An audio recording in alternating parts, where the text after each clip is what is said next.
Desde finales de la década de 1950, los seres humanos han lanzado miles de satélites al espacio.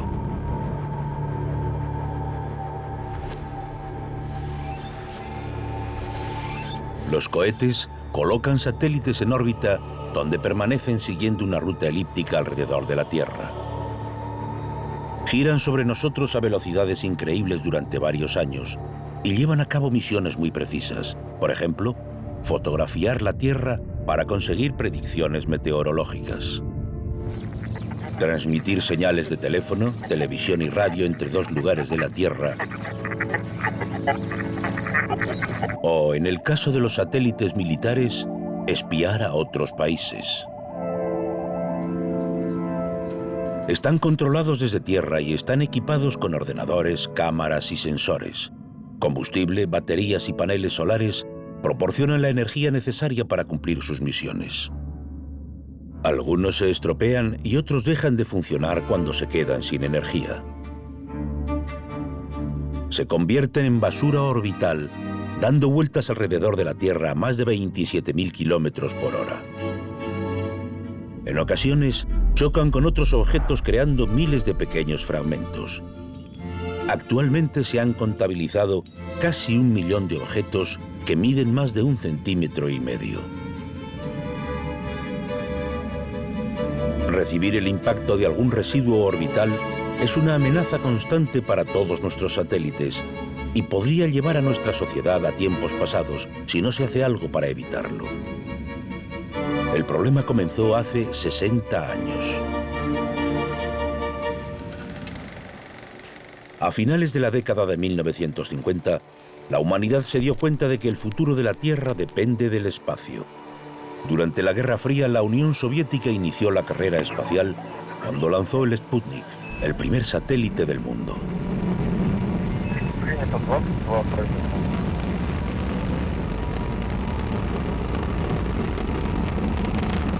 En el Centro Nacional de Estudios del Espacio, en Francia, el científico espacial Christophe Bonal recuerda el origen del problema. El problema de la basura orbital comenzó en el momento del primer lanzamiento, el 4 de octubre de 1957, cuando se lanzó el Sputnik 1.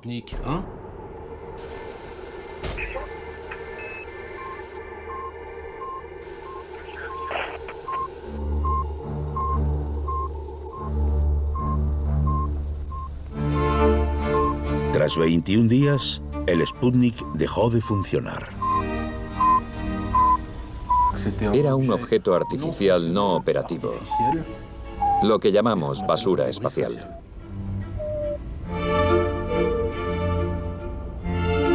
La breve existencia del Sputnik terminó al desintegrarse en la atmósfera terrestre 3 meses después de su lanzamiento. Pero el pequeño satélite tuvo consecuencias globales. Decididos a seguir el ritmo de los soviéticos, los norteamericanos crearon la NASA. El avance de los soviéticos fue extremadamente importante para la astronáutica. Los soviéticos fueron los pioneros en todo. Como el primer satélite o la primera persona en el espacio, pusieron muy alto el listón para los estadounidenses, que tuvieron que aumentar sus misiones para mantener el nivel.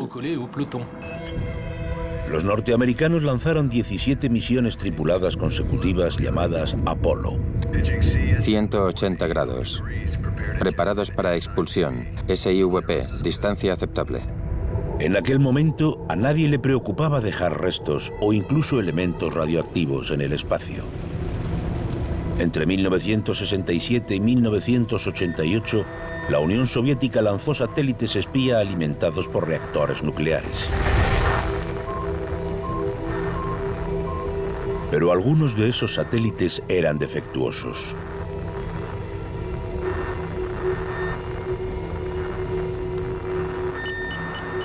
En septiembre de 1977, los radares norteamericanos detectaron que el satélite ruso Cosmos 954 hacía maniobras erráticas.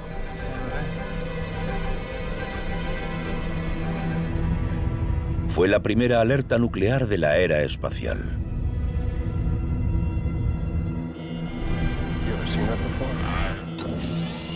El 12 de enero de 1978, los estadounidenses se pusieron en contacto con las autoridades soviéticas en relación con el satélite. 2 días más tarde, los soviéticos confirmaron que habían perdido el control del aparato.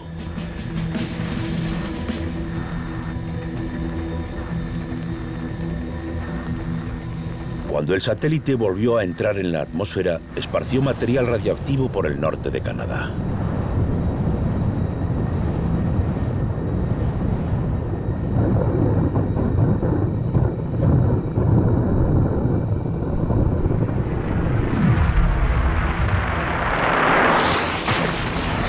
Los periódicos se hicieron eco rápidamente de la caída del satélite ruso sobre el norte de América. En aquel ambiente de la Guerra Fría quedó claro rápidamente que la basura espacial era un peligro potencial para la población de la Tierra.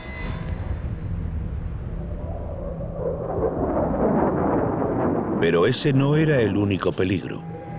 El propio lanzamiento de los satélites también crea residuos.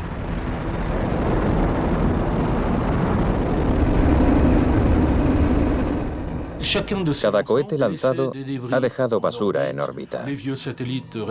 Los viejos satélites se han quedado ahí arriba y eso es lo que nos ha llevado a la situación actual. Durante los años de la carrera espacial, los satélites no eran los únicos objetos colocados en órbita. Rüdiger Jen, ingeniero de la Agencia Espacial Europea, ha analizado la basura orbital creada por los lanzamientos de cohetes. Cuando lanzamos un satélite, la primera fase del cohete proporciona energía suficiente para llegar hasta los 10 kilómetros de altitud y luego cae al océano. La última fase pone el satélite en órbita, pero también se queda en órbita y se convierte en basura. Las fases superiores de un cohete, junto a los depósitos de combustible y el morro del cohete, se quedan en órbita de forma sistemática.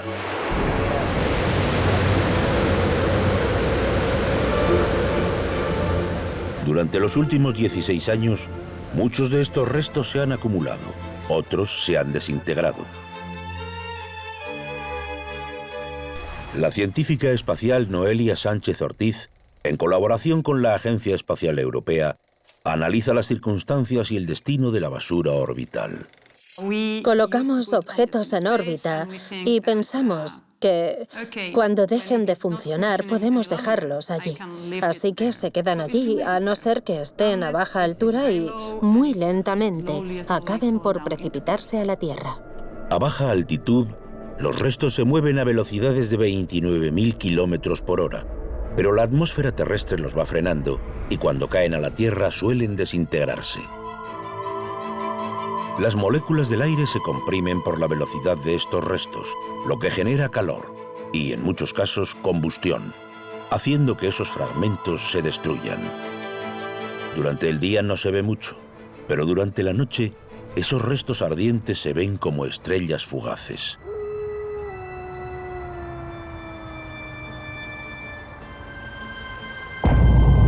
Los problemas aumentan cuando no se desintegran totalmente en la atmósfera. En 1997, el depósito de combustible de un cohete Delta II, que pesaba 250 kilos, se estrelló cerca de Georgetown, en Texas. En 2001, la tercera fase de un cohete Delta II aterrizó a 240 kilómetros de la capital de Arabia Saudí, Riad. En 2011, el morro de un cohete Soyuz fue encontrado en Martinica. Y en 2013, varios depósitos de titanio aparecieron en el jardín de un electricista en Texas. Hasta ahora, nadie ha muerto. Pero es una cuestión de tiempo. En septiembre de 2016, la segunda fase de un cohete Falcon 9 se estrelló contra una edificación en una pequeña isla cerca de Java.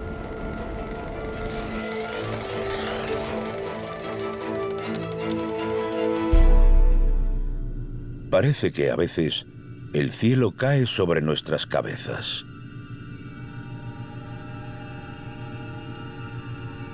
Como la basura espacial representa una amenaza para la población de la Tierra, ya ha sido catalogada y su riesgo evaluado.